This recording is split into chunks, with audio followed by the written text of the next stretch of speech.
QuickBooks error 30159. 3 quick solutions.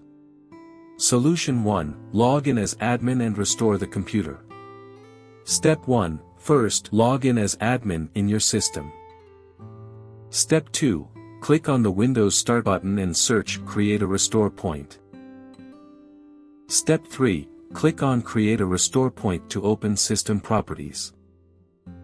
Step 4, then click on System Restore. Step 5, in the System Restore window, select Choose a different Restore Point option and click Next. Step 6, select the most recent restore point and click Next. Step 7, click Finish in the confirmation window. Step 8, once done, restart the system. Solution 2, edit and re-enter payroll service key. Step 1, open QuickBooks and go to the Employees tab.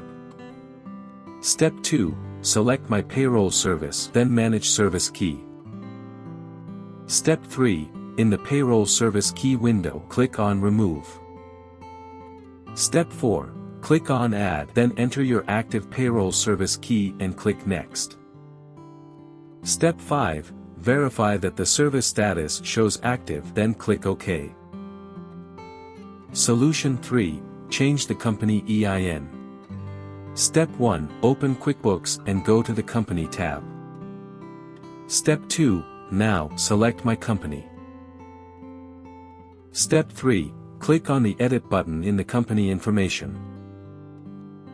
Step 4, in the company information window, select Company Identification in the left panel of the screen.